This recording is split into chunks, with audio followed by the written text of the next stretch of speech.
بسم اللہ الرحمن الرحیم۔ حضرت عمر فاروق رضی اللہ تعالی عنہ کے زمانے میں ایک پرہیزگار جوان تھا۔ وہ مسجد میں ہی گوشہ نشین رہتا تھا اور اللہ کی عبادت میں مصروف رہتا تھا۔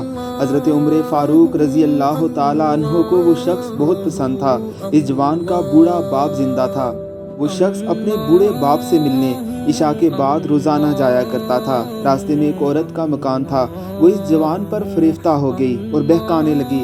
روزانہ دروازے پر کھڑی رہتی اور جوان کو دیکھ کر بہکایا کرتی۔ ایک رات اس شخص کا گزر ہوا تو اس عورت نے بہکانا شروع کر دیا، یہاں تک کہ وہ شخص اس کے پیچھے ہو گیا۔ جب وہ اس عورت کے دروازے پر پہنچا تو پہلے عورت اپنے مکان میں داخل ہو گئی، پھر یہ شخص بھی داخل ہونے لگا۔ اچانک اس نے اللہ کو یاد کیا اور یہ آیت اس کی زبان سے بے ساختہ جاری ہوگی، ان الذین اتقوا اذا مسهم طائف من الشیطان تذکروا فاذا هم مبصرون۔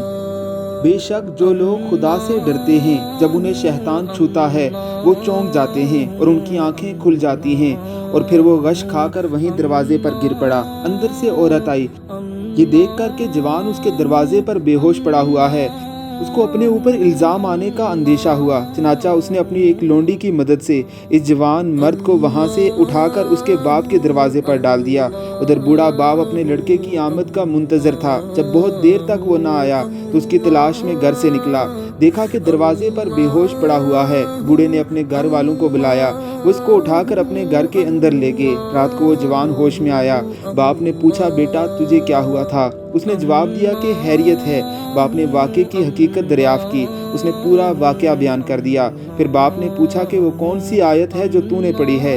یہ سن کر بیٹے نے مذکورہ بالا آیت پڑھ کر سنا دی اور پھر بے ہوش ہو کر گر پڑا۔ اس کو ہلایا گیا تو معلوم ہوا کہ وہ مر چکا ہے۔ چنانچہ رات ہی کو اس کو دفن کیا گیا۔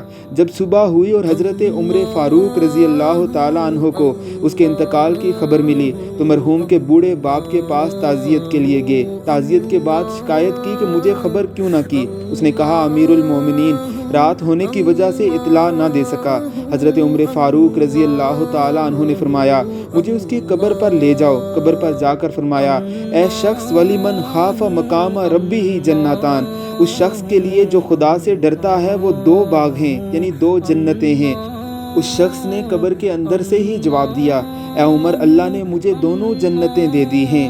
اللہ رب العزت کی ذات ہمیں بھی رب کا خوف کرنے والے بنائے، ہمیں برائیوں سے بچا کر صحابہ کرام رضوان اللہ علیہم اجمعین کے رستے پر چلنے کی توفیق عطا فرمائے، آمین ثم آمین۔